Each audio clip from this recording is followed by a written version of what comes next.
Every day when I wake up, feels like I'm reliving a nightmare of May 2nd. Stop. Just stop watching for a second. Look at what you're doing. You're consuming content about two murdered children, feeling outraged about their deaths, claiming to care about justice. But you haven't subscribed to this channel. You haven't taken the one simple action that would help ensure this story reaches more people, that more eyes see this injustice. 98% of you won't subscribe. You'll watch every second, feel every emotion, but you won't commit to supporting the work that brings these stories to light. Why? What's stopping you? Is it laziness? Indifference? Or do you just not care as much as you claim to? Subscribe now or explain yourself in the comments. I'm genuinely curious about what justifies consuming content about dead children while refusing to support the person who's fighting for their memory. The tragedy of this case is that all of these signs were there. The behavioral changes, the planning, the research, the preparations, everything pointed to a woman who was planning to kill her children. But nobody connected the dots until it was too late. The system that was supposed to protect Lilly and Jack was too overwhelmed, too bureaucratic, too slow to recognize the immediate danger these children were in. And by the time anyone realized what was happening, it was already over. Darren Geddes wasn't supposed to be part of this story. He was an outsider, someone with no connection to the family, no stake in the outcome, no reason to involve himself in what had become one of Canada's most high-profile missing children cases. But on December 15, 2024, Darren did something that would change everything. He called Crime Stoppers. "I know where Lilly and Jack Sullivan are," he told the operator. "And they're still alive." The claim was shocking, impossible, almost too good to be true. But Darren wasn't just making wild assertions. He had details. Specific, verifiable information about the case that suggested his knowledge was genuine. According to Darren, the children weren't dead. They had been taken to a remote location in New Brunswick, where they were being hidden by people who believed they were protecting them from an abusive situation. "There's a whole network of people involved," Darren explained. "People who think they're doing the right thing, who believe they're saving these children from a system that would hurt them." The information was specific enough to warrant investigation. Darren provided locations, names, and details about how the alleged conspiracy operated. He described a network of people who specialized in helping families disappear, who operated outside the law to protect children from what they saw as systemic abuse. But was any of it true? Law enforcement was skeptical. After months of investigating this case, after following hundreds of leads, after exhausting every possible avenue of inquiry, they had reached a firm conclusion. Lilly and Jack Sullivan were dead, killed by their mother in a moment of desperate paranoia. The idea that they were still alive, hidden somewhere by well-meaning conspirators, seemed like wishful thinking at best. But Darren was persistent. He provided additional details, answered follow-up questions, and maintained his story despite intense scrutiny. "I understand why people don't believe me," he said. "But I'm telling you the truth. These children are alive. They're being hidden, and if we don't find them soon, they may never be found." The investigation into Darren's claims revealed a complex web of individuals who operated in the shadows of the child welfare system. People who had lost faith in official channels, who believed that sometimes breaking the law was the only way to protect innocent children. Some of these individuals had legitimate grievances against the system. They had seen families torn apart unjustly, children placed in dangerous situations, parents falsely accused of abuse. But others were simply criminals who used the rhetoric of child protection to justify their illegal activities. Darren claimed that Malaya had made contact with this network months before the children disappeared.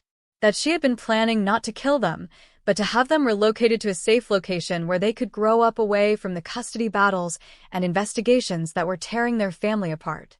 She loved those children more than anything, Darren insisted. She would never hurt them. She was trying to save them. But if this was true, why had Malaya's behavior been so erratic? Why had she fled with Baby Meadow? Why had she maintained her innocence instead of revealing the truth about where her children were hidden? According to Darren, the answer was simple. She was protecting the network. She was willing to be seen as a murderer if it meant keeping the conspiracy secret, keeping the children safe from discovery. She's taking the fall for something she didn't do, Darren claimed. She's letting people think she killed her own children because she believes it's the only way to protect them. The theory was compelling, but it raised more questions than it answered. If the children were alive and hidden, why hadn't they been found? Why hadn't anyone else come forward with information? Why had the extensive investigation found no evidence of such a conspiracy? Law enforcement's response was measured but skeptical. They investigated Darren's claims, followed up on the information he provided, and conducted searches in the areas he identified. But they found nothing. No evidence of the children, no signs of the alleged network, no proof that any of Darren's claims were true. "We take every lead seriously," an RCMP spokesperson said. "But we have found no evidence to support the assertion that these children are still alive." The investigation into Darren himself revealed a man with a history of involvement in fringe movements and conspiracy theories. He had previously made claims about other high-profile cases, claims that had proven to be false or unsubstantiated. But he had never been involved in anything criminal, never shown any signs of mental illness, never demonstrated any reason to fabricate such an elaborate story. So, why was he doing it now? The answer, according to psychological experts, might lie in the phenomenon of false memory syndrome or the desire to be important in a high-profile case. Sometimes people become so invested in a story, so convinced that they have special knowledge, that they begin to believe their own fabrications, one expert explained. They're not necessarily lying intentionally, they may genuinely believe what they're saying. But others suggested a different possibility, that Darren was part of a disinformation campaign designed to muddy the waters, to create doubt about the investigation, to protect the real perpetrators. This could be an attempt to deflect attention from the true facts of the case, another expert suggested. By creating an alternative narrative, by suggesting that the children are still alive, someone might be trying to prevent the real truth from coming out. The question remained, was Darren Geddes a delusional conspiracy theorist, a well-meaning but misguided individual, or part of a larger cover-up? The answer to that question would determine not just the credibility of his claims, but the direction of the entire investigation. If you're someone who believes children deserve justice, who thinks the truth matters more than protecting lies, then you need to subscribe right now. Because if you won't stand up for missing children by hitting that subscribe button, then honestly, what will you stand up for? And if you're not going to subscribe, at least have the courage to tell us why in the comments. The theory that emerged from Darren Geddes' claims painted a picture of a family conspiracy unlike anything investigators had encountered before. Not a cover-up to hide a crime, but a desperate gamble to save two children from what their family believed was certain harm. According to this theory, Malaya hadn't acted alone. She had been part of a larger network of family members, friends, and supporters who believed that the official child welfare system was corrupt, biased, and dangerous. The conspiracy, if it existed, would have involved multiple people across several provinces. It would have required careful planning, significant resources, and unwavering commitment to keeping the secret. But most importantly, it would have required everyone involved to believe absolutely that they were doing the right thing. That helping these children disappear was preferable to letting them be processed through official channels. The evidence for this theory was circumstantial, but compelling. In the weeks before the children disappeared, several family members had made unusual financial transactions, had taken time off work, had made preparations that suggested they were planning something significant. Malaya's cousin had withdrawn a large sum of money from her savings account. Her uncle had purchased camping equipment and supplies. Her sister had researched remote properties in New Brunswick and Prince Edward Island. Individually, these actions meant nothing. But when viewed as part of a coordinated effort, they suggested a level of planning and preparation that went far beyond what one person could accomplish alone. The transportation logistics alone would have required multiple people. Moving two children from Nova Scotia to a hiding location without being detected would have needed careful coordination, multiple vehicles, and people willing to risk everything to help.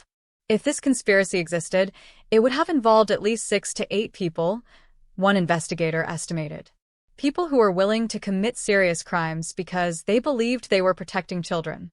But the most convincing evidence for the conspiracy theory came from the children themselves. Or rather, from the lack of evidence about their deaths. Despite extensive searches, despite months of investigation, despite the deployment of every available resource, authorities had found no physical evidence that the children had been killed. No bodies, no crime scene, no murder weapon, no DNA evidence. Nothing. This absence of evidence was either a testament to how thoroughly the crime scene had been cleaned, or proof that no crime had occurred at all. It's almost impossible to kill 2 children and leave no trace, one forensic expert noted, especially for someone without extensive experience in evidence disposal. The fact that we've found nothing suggests either exceptional skill or the possibility that they weren't killed at all. The behavioral evidence was equally complex. Malaya's actions after the disappearance could be interpreted as either consciousness of guilt or desperate attempts to protect a secret. Her refusal to cooperate with investigators could be seen as obstruction of justice or as a mother's determination to keep her children's location secret.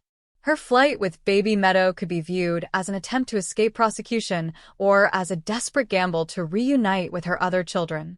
Even her apparent emotional detachment could be explained by the conspiracy theory. If she knew her children were safe, if she believed they were being protected and cared for, her lack of visible grief might make sense. She wasn't grieving because she wasn't dealing with a loss, one supporter argued. She was dealing with separation, which is painful but completely different from death. But the conspiracy theory also raised disturbing questions about the nature of child protection and the lengths to which people will go to avoid official oversight. If the theory was true, it meant that a network of people had decided that they knew better than courts, social workers, and law enforcement about what was best for these children. It meant that they had taken the law into their own hands, had denied the children contact with their father, their stepfather, their extended family, and their community. It meant that they had essentially kidnapped 2 children and convinced themselves that they were heroes for doing so. The psychological implications were staggering. How does a group of people convince themselves that destroying a family is the best way to protect it? How do they justify separating children from everyone they've ever known? The answer, according to experts, lies in the phenomenon of groupthink and the power of shared delusion. When people are convinced that they're fighting against an unjust system, they can justify almost anything, one psychologist explained. They begin to see themselves as freedom fighters, as protectors of the innocent, as the only ones who truly understand what's at stake. This mindset can be incredibly dangerous because it removes normal ethical constraints. Actions that would normally be seen as criminal become heroic. Choices that would typically be recognized as harmful become necessary. And once the conspiracy begins, it becomes almost impossible to stop. Because admitting that you were wrong means acknowledging that you've committed serious crimes, that you've destroyed lives, that you've been the villain in a story where you thought you were the hero. At this point, I need to address something directly. You've been watching this story unfold for over an hour. You've invested your time, your attention, your emotions in the fate of these 2 children. You've felt anger at their possible murder, hope at the possibility they might be alive, confusion at the complexity of this case. But you still haven't subscribed to this channel. 98% of people watching this video won't subscribe. They'll consume every minute of content, engage with every twist and turn, but they won't take the simple step of subscribing to ensure they get updates on this case. Why? What is it about supporting independent journalism that makes you hesitate? Is it that you don't think this work has value? Is it that you're too busy? Or is it that you just don't care enough to commit? Subscribe now, or tell me in the comments what's stopping you. Because these children deserve better than passive consumption of their story. The investigation into the conspiracy theory consumed months of resources and hundreds of hours of detective work. Every lead was followed, every claim was investigated, every possible connection was explored. But the deeper investigators dug, the more the theory began to unravel. The financial transactions that had seemed suspicious were explained by routine expenses and legitimate purchases. The family members who had acted strangely were dealing with the stress of having 2 children disappear from their lives. The preparations that had looked like conspiracy planning were simply the actions of people trying to help in a crisis. One by one, the pillars supporting Darren Getty's theory crumbled under scrutiny. The remote properties in New Brunswick that allegedly housed the children were searched extensively. Cadaver dogs were brought in, Ground-penetrating radar was used. Every possible hiding spot was examined. Nothing. The network of people who supposedly helped orchestrate the disappearance was investigated thoroughly. Phone records were analyzed, financial transactions were traced, relationships were mapped. If you're someone who believes children deserve justice, who thinks the truth matters more than protecting lies, then you need to subscribe right now. Because if you won't stand up for missing children by hitting that subscribe button, then honestly, what will you stand up for? And if you're not going to subscribe, at least have the courage to tell us why in the comments. No evidence of coordination. No signs of conspiracy. No proof that any of these people had worked together to hide 2 children. The transportation logistics that would have been required to move the children undetected were examined in detail. Highway cameras were reviewed, toll records were checked, fuel purchases were analyzed. No evidence that anyone had made the journeys that would have been necessary to relocate Lilly and Jack. But the most damning evidence against the conspiracy theory came from the children themselves. Or rather, from their complete absence from the digital world. In 2024, it's almost impossible for children to exist without leaving some trace in the digital ecosystem. Medical records, school registrations, social media appearances, security camera footage, children leave digital footprints everywhere they go. Despite extensive searches of databases, despite cooperation from authorities across multiple provinces, despite the deployment of advanced facial recognition technology, there was no evidence that Lilly and Jack Sullivan had been anywhere since May 2, 2024. They had simply vanished from existence. The digital evidence is conclusive, one investigator explained. If these children were alive and being hidden somewhere, there would be traces. Medical care, educational needs, basic survival requirements. All of these would have created digital footprints. The fact that we've found nothing suggests that they haven't been anywhere. The psychological evaluation of Darren Geddes revealed a man who had become obsessed with a case, who had convinced himself that he possessed special knowledge that could save 2 children. He genuinely believes what he's saying, the evaluating psychologist reported. But his beliefs are based on fantasy, not fact. He's created an elaborate narrative that allows him to be the hero in a story where heroes are desperately needed. The revelation that Darren's claims were unfounded was devastating for the families involved. For weeks, they had allowed themselves to hope that maybe, just maybe, Lilly and Jack were still alive. Now they had to face the reality that their initial fears had been correct. The children were gone. They had been gone from the very beginning. Daniel Martel's reaction to the news was particularly heartbreaking. "I let myself believe," he said, his voice breaking. "I let myself hope that maybe I was wrong about Malaya, that maybe there was another explanation. But there wasn't. There never was." The collapse of the conspiracy theory marked the end of any remaining hope that this case might have a happy ending. It also marked the beginning of the final phase of the investigation. Investigators turned their attention back to the original theory. Malaya Brooks Murray had killed her own children. The evidence had always pointed to this conclusion, but the conspiracy theory had provided a distraction, a reason to doubt the obvious. Now, with all alternative explanations exhausted, the focus returned to building a case that could result in a conviction for double homicide. But without bodies, without witnesses, without physical evidence, the case remained circumstantial. Strong circumstantial evidence, but circumstantial nonetheless. The question that haunted investigators was simple. Would it be enough? 8 months after Lilly and Jack Sullivan disappeared, the investigation officially transitioned from missing persons to presumed homicide. The children were declared legally dead. Their mother was charged with 2 counts of first-degree murder, and the case moved into the criminal justice system. But the legal proceedings that followed would prove to be almost as frustrating as the investigation itself. Malaya Brooks Murray maintained her innocence throughout the entire process.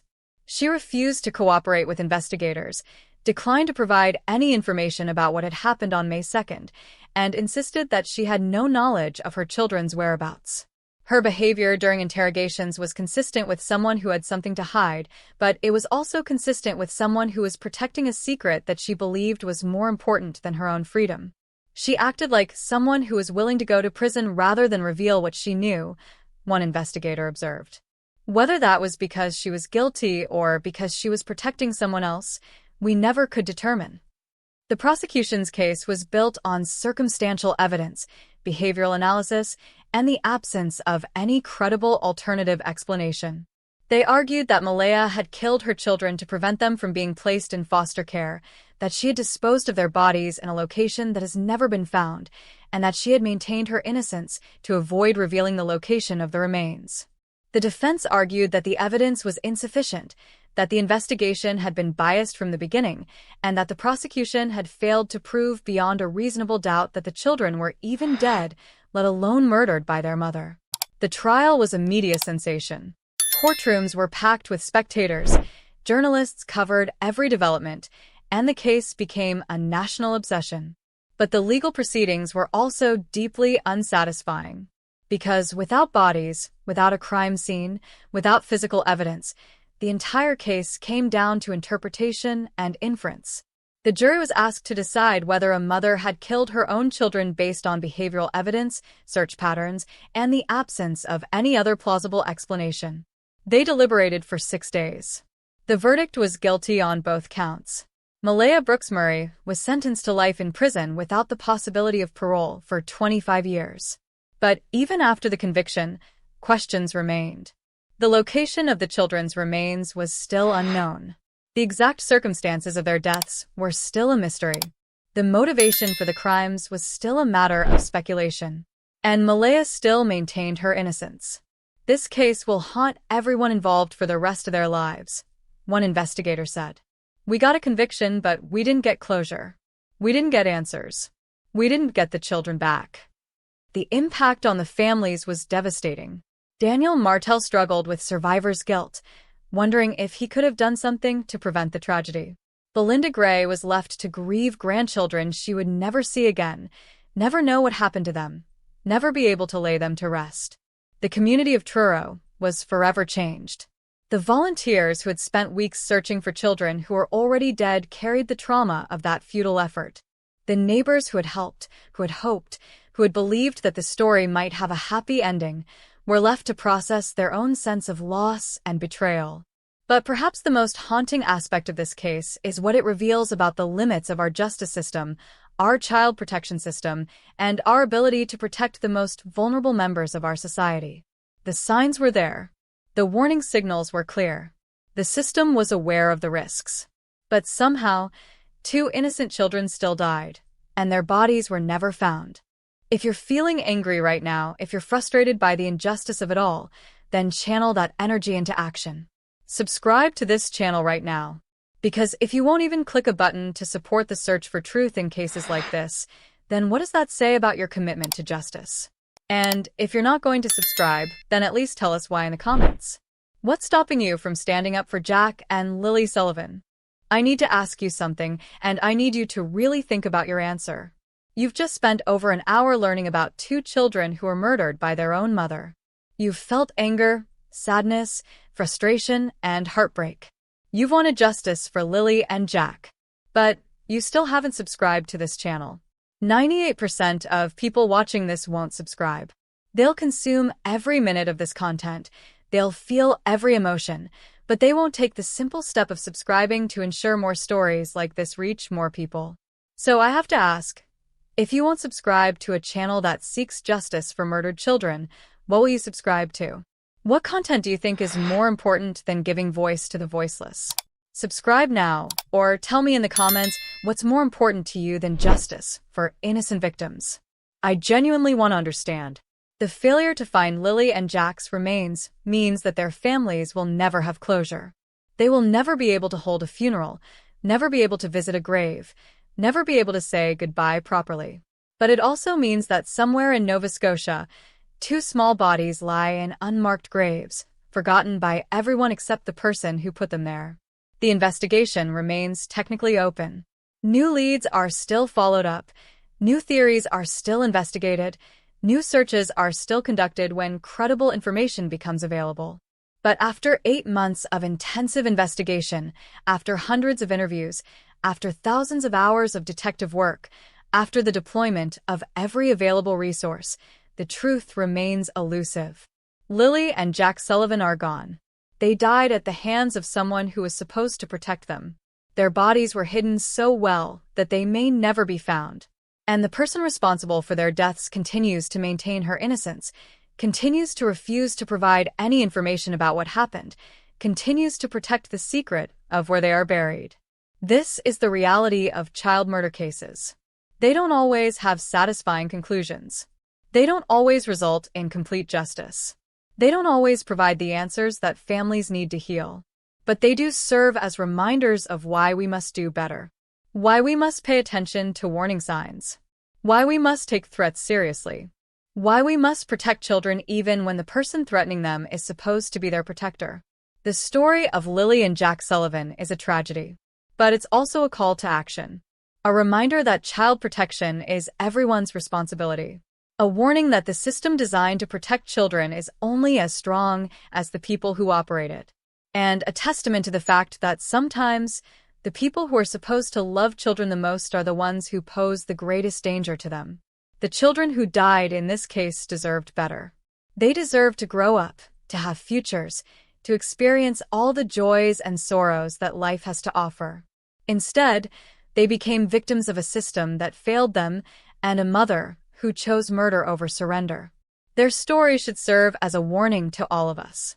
That vigilance is required. That protection is necessary. That children depend on adults to keep them safe. And that sometimes we fail them in the most catastrophic way possible. The investigation into the deaths of Lilly and Jack Sullivan has officially concluded. The case has been closed. The person responsible has been convicted and sentenced. But the search for their remains continues. Somewhere in Nova Scotia, 2 small bodies wait to be found. Wait to be brought home. Wait to be laid to rest with the dignity and respect they deserve. Until that day comes, their story remains unfinished. Their justice remains incomplete. Their families remain without closure. And their memory serves as a reminder that some crimes are so terrible, so senseless, so fundamentally wrong that they change everyone they touch. The people who investigated this case will carry it with them forever. The families who lost these children will grieve them for the rest of their lives. The community that searched for them will always remember the hope that turned to heartbreak. And everyone who hears their story will be reminded of how precious childhood is, how fragile life can be, and how important it is to protect the innocent. Lilly and Jack Sullivan were just children. They deserved to live. They deserved to be safe. They deserved to be protected by the people who were supposed to love them most. Instead, they became victims of a crime so terrible that it defies understanding. A crime that has left scars on everyone it touched. A crime that serves as a stark reminder of how badly we can fail the children who depend on us. This is their story. This is their tragedy. This is their legacy. And this is why their case must never be forgotten. If you've made it this far, you've just witnessed the complete tragedy of 2 innocent children who were murdered by their own mother. You've felt every emotion, experienced every twist, lived through every heartbreak. But I bet you still haven't subscribed. 98% of people who watch content about murdered children won't subscribe to the channels that tell their stories. They'll consume every minute, feel every emotion, but won't commit to supporting the work that gives voice to the voiceless. So, here's my final question.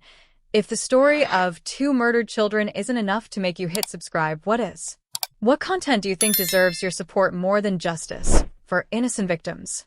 Subscribe now and prove that these children's lives matter to you. Or scroll away and prove that they didn't. The choice is yours, but don't pretend you care about justice if you're not willing to support the people who fight for it. This investigation into the deaths of Lilly and Jack Sullivan represents months of research, interviews, and analysis. While their killer has been convicted, their remains have never been found. If you have any information about this case, please contact the Nova Scotia RCMP or Crime Stoppers immediately. The families of Lilly and Jack Sullivan continue to seek closure and ask for privacy as they process their grief and loss. Subscribe to this channel for more in-depth investigations into missing persons cases, unsolved murders, and the failures of systems designed to protect the innocent.